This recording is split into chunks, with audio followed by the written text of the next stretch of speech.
안녕 여러분, 드림절 7번째 날입니다. 오늘은 누가복음 9장 1절부터 6절까지의 말씀이에요.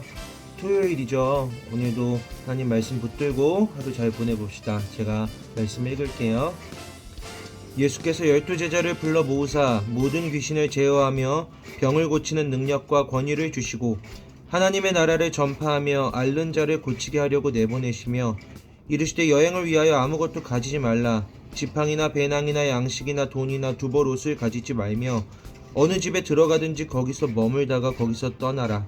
누구든지 너희를 영접하지 아니하거든 그 성에서 떠날 때에 너희 발에서 먼지를 떨어버려 그들에게 증거를 삼으라 하시니 제자들이 나가 각 마을에 두루 다니며 곳곳에 복음을 전하며 병을 고치더라. 아멘. 오늘 누가복음 9장 1절에서 6절까지 말씀은 12제자를 보내셔서 복음을 전하게 하시는 말씀이죠. 절기가 좋은 건요, 여러분, 저도 말씀을 읽을 때 이게 왜 대림절의 말씀일까 라는 생각을 하게 된다는 거예요.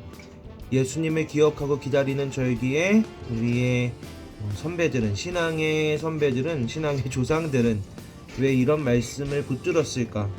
예수님을 기억하고 기다린다라는 측면에서 무슨 의미가 있을까라는 거죠. 복음을 전하는 일, 지금 이때에 우리가 복음을 전하고 예수 그리스도의 사랑을, 하나님의 나라를 전파하는 일, 그러니까 병든 자를 고치는 일, 병든 자를 고치는 일이요, 힘들어하고 아파하는 사람들을 도와주는 일이요, 이게 마지막 때를 기다리는 예수 믿는 사람들이 살아가야 할 삶의 태도라는 거예요. 하나님은 하나님의 나라를 보여주기를 원하세요. 이 땅 가운데 하나님의 나라가 사람들에게 경험되기를 원하세요. 사람들이 하나님의 나라를 조금이라도 맛보면서 이게 하나님의 나라구나, 이런 하나님의 나라라면 나도 들어가고 싶다라고 사람들이 마음으로 소망하기를 원하시는 거죠. 그 제일 큰 징조가, 제일 큰 표적이 병이 고쳐지는 거예요. 사람들이 막 귀신 들리고 병들고 이런 자기 힘으로 감당할 수 없는 일들이 있죠.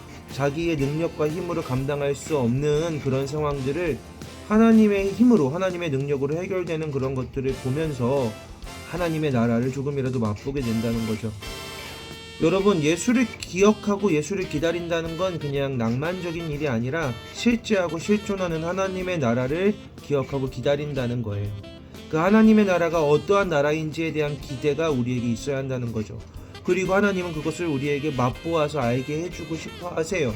오늘 지금 이 시기에 내 삶 가운데 하나님의 나라를 어떻게 맛보게 하실까라는 기대가 있으신지, 지금 이 시대를 살아가는 우리에게 하나님의 나라를 맛본다는 것은 무엇일까 고민하게 돼요. 물론 병든 자가 고쳐지고 귀신 들린 자가 떠나가는 것일 수도 있겠지만, 오늘 내 삶 가운데, 오늘 이 시대에, 오늘 우리의 삶 가운데 우리가 맛보게 될 하나님의 나라가 무엇일까 저는 기대하는 마음이 있습니다. 하나님의 나라를 맛보게 해주세요 라는 기대함으로 오늘 하루를 살아보려 해요. 이런 게 하나님의 나라구나 라고 고백하면서 하나님의 나라를 기다리고 소망하는 저와 여러분이 되었으면 좋겠습니다. 제가 기도할게요. 하나님, 하나님의 나라를 맛보게 해주세요. 하나님의 나라를 소망하게 해주세요. 우리의 삶 가운데, 우리의 이 삶의 모든 상황과 환경 가운데 하나님의 나라를 경험하게 해주세요. 그래서 이 대림절 기간 다가올 하나님의 나라를 기대하고 기다리는 저희가 되게 해주세요. 예수님 이름으로 기도드립니다. 아멘. 안녕.